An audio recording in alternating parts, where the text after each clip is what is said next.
friends, this is Rajiv Sharma. In today's edition of Video Editorial World, let us discuss just one issue. Obviously related to coronavirus, but some political ramifications. We are discussing US and President Trump. The question is, has President Trump botched up the fight against corona?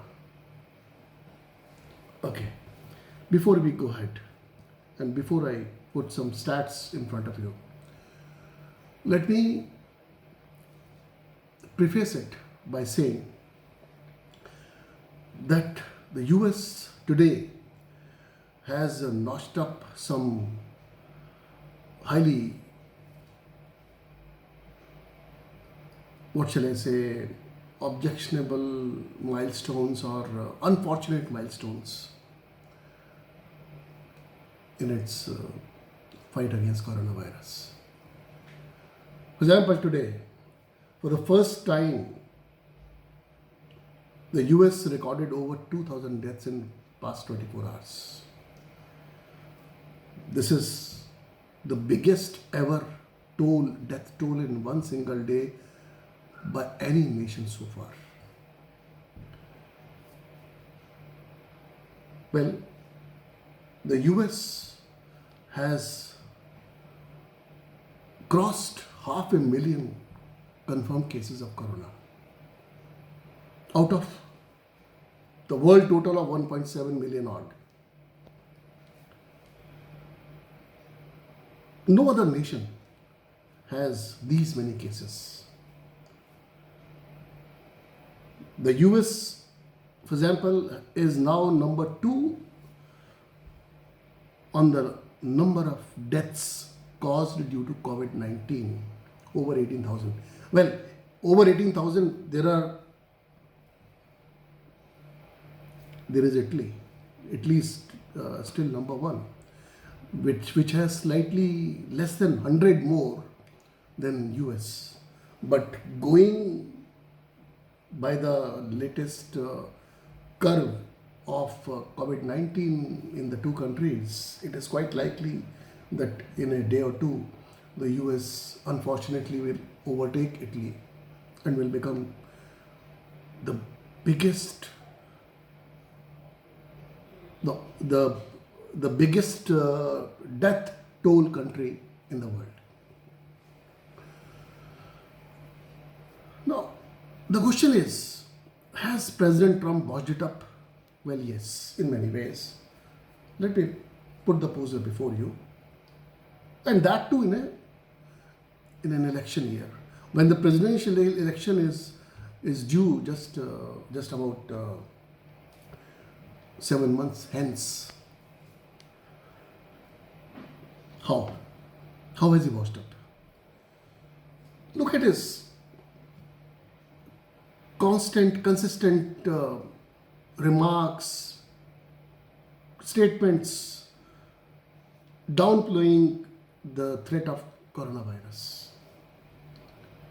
The first confirmed case of coronavirus positive case in US was reported on 20th of January, when a 35-year-old man who had a travel history from Wuhan had carried the virus. 20th of January, that was the first case. Now, on 10th of February, Trump said that, there is no cause to panic, no need to worry. And he again stressed that everything is under control.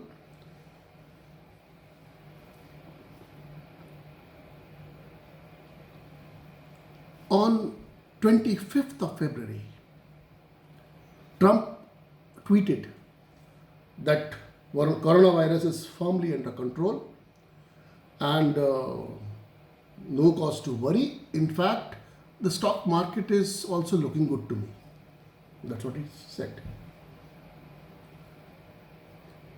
Now come to 28th of February.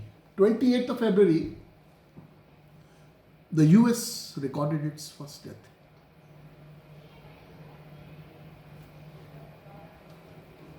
Then come to March 11. March 11, the day when WHO, World Health Organization, declared coronavirus a pandemic. That day, the US reported 1,000 cases, confirmed cases, and 28 deaths. Now, 1 month exactly from March 11, now, that is, now leap forward to 1 month later, that is today. Today, what is the situation? I just told you, 500,000 cases, over 18,000 deaths.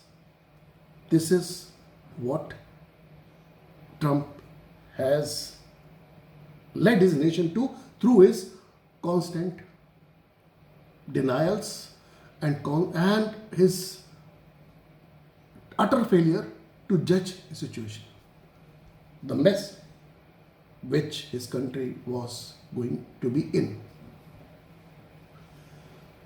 Two more things why and how Trump has blundered. Apart from his grandstanding, apart from his usual rhetoric that in fact, if I can remind you, on 28th of February, he had said that after his 25th of February tweet, on 28th of February, he had said, Corona will go away. By April, everything will be all right. And today, we are talking 11th of April. You see how all right situation is. Now I was talking just 2 more points and I finish. 2 points where he has erred, very importantly, blundered actually. One, his failure for testing. No provision of infrastructure like PPEs, like hospital beds, like other requirements like gloves and apparels and all these things. In contrast, South Korea had tested 66,000, has conducted 66,000 tests. Much later, rather 3 weeks later, US was able to reach that figure 3 weeks later, despite the fact that US is a much more populous country than South Korea. Last point. Trump blundered big way in declaring lockdown. And when he declared lockdown, that was done in phases, and he just failed to prejudge or pre-read a situation. Now, if he had not done all this, if he had done his homework right, and if he had tried to stem the rot, nip it in the bud, then things would have been much different than from today's style of functioning, that is pandemic style. He's trying to control a pandemic. Well, with these thoughts, I leave you folks here, and I will request you to give your comments, and if you like this video editorial, please subscribe to my channel. Thank you.